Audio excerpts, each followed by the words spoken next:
Good morning students. आज हम हिंदी व्याकरण का पार्ट 1 भाषा एवं व्याकरण करेंगे।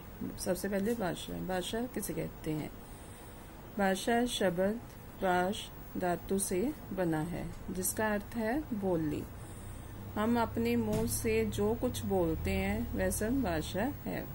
भाषा का आरंभ मनुष्य के विकास के साथ हुआ। भाषा मन के भावों को प्रकट करने का माध्यम है। भाषा के अभाव में विचारों का आदान प्रदान भी संभव नहीं हो सकता, ना ही भावों को प्रकट किया जा सकता है। इस आधार पर भाषा के दो रूप हैं, मौखिक और लिखित। भाषा का मुख्य प्रयोग बोलकर किया जाता है। हम जो कुछ बोलते हैं वह सब भाषा का मौखिक रूप है।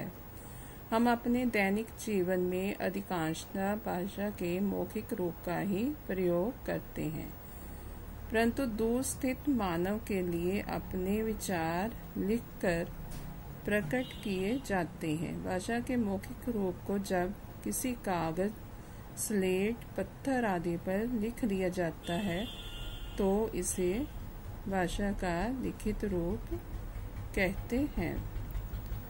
अखबारों, पुस्तकों, पत्रों, दफ्तर की फाइलों आदि में भाषा के लिखित रूप का ही प्रयोग किया जाता है। इनके अलावा अपनी बात को प्रकट करने का एक और साधन है, वह है सांकेतिक रूप। सांकेतिक का अर्थ है मन के भावों को संकेतों के माध्यम से प्रकट करना। जब हम इशारा करके किसी को अपने पास बुलाते हैं तो हम भाषा के सांकेतिक रूप का ही प्रयोग करते हैं। ट्रैफिक पुलिस भी अपने भाव सांकेत रूप में ही प्रकट करती है। हमारे दैनिक जीवन में इस भाषा का प्रयोग बहुत कम होता है, लेकिन संकेतों, इशारों और चिन्हों को सही मायने में भाषा नहीं कहा जा सकता है। नेक्स्ट है मातृभाषा। मातृभाषा वह जब कोई बच्चा परिवार में जन्म लेता है तो अपने माता पिता और परिवार के दूसरे सदस्यों को आपस में जिस भाषा में बातें करते सुनता है, वह स्वयं भी उसी भाषा का प्रयोग करने लगता है। इसी भाषा को उसकी मातृभाषा कहा जाता है। नेक्स्ट है राष्ट्रभाषा। जब कोई भाषा विकसित होते होते इस अवस्था को प्राप्त हो जाती है कि पूरा राष्ट्र दैनिक जीवन में उसका व्यवहार करने लगता है, तो ऐसी भाषा को राष्ट्रभाषा कहा जाता है। राष्ट्रभाषा राष्ट्र के राजनीतिक, धार्मिक, सामाजिक और क्रांतिकारी आंदोलनों का माध्यम बन जाती है। लोग अपनी अपनी मातृभाषाएं बोलते हुए भी अपने विचारों के प्रचार प्रसार के लिए राष्ट्र के अधिकतम लोगों तक अपनी बात पहुंचाने के लिए एवं उनके विचार जानने के लिए राष्ट्रभाषा का प्रयोग करते हैं। भारत की राष्ट्रभाषा हिंदी है। भारत के लगभग 50 करोड़ लोग हिंदी भाषा बोलते और समझते हैं। हिंदी बोलने वाला व्यक्ति सारे भारत में आराम से घूम फिर सकता है, अपनी बात समझा सकता है। भारत की किसी अन्य भाषा या अंग्रेजी भाषा का प्रसार इतना नहीं है कि वह हिंदी के समक्ष खड़ी हो सके। भारतीय समाज को एकता के सूत्र में बांधने वाली ये एक सबल कड़ी है, इसलिए इसे स्वतंत्र भारत की राष्ट्रभाषा होने का गौरव प्राप्त है। नेक्स्ट है राजभाषा।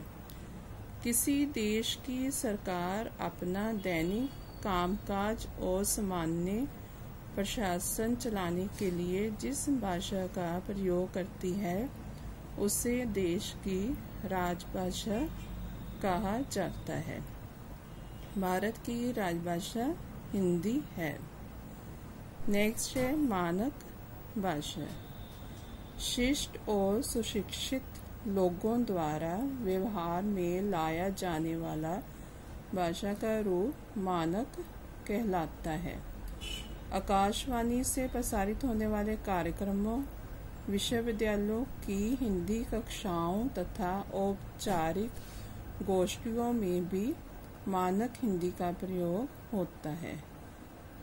हिंदी में कई प्रकार की विविधताएं भी प्रचलित हैं। इन विविधताओं को समाप्त करके उनका कोई व्यवहारिक रूप स्वीकार करने के लिए ही मानक हिंदी की आवश्यकता पड़ी।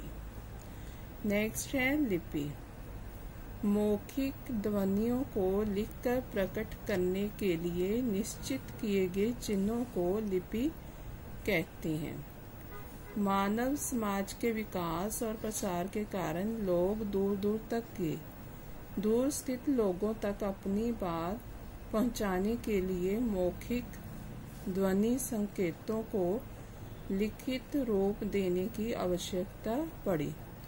परिणाम स्वरूप अपनी बातों व विचारों को लिखने का क्रम आरंभ हुआ। इसके लिए लिपि की आवश्यकता पड़ी। प्रत्येक भाषा की अपनी लिपि होती है। एक से अधिक भाषाओं की एक ही लिपि हो सकती है, जैसे हिंदी की देवनागरी, संस्कृत की लिपि देवनागरी, नेपाली की देवनागरी, पंजाबी गुरमुखी, अंग्रेजी रोमन, गुजराती देवनागरी, मराठी देवनागरी, उर्दू की फारसी, फ्रांसीसी रोमन, जर्मन की लिपि रोमन। नेक्स्ट बोली। बोलकर विचार प्रकट करने के सरल साधन को बोली कहा जाता है।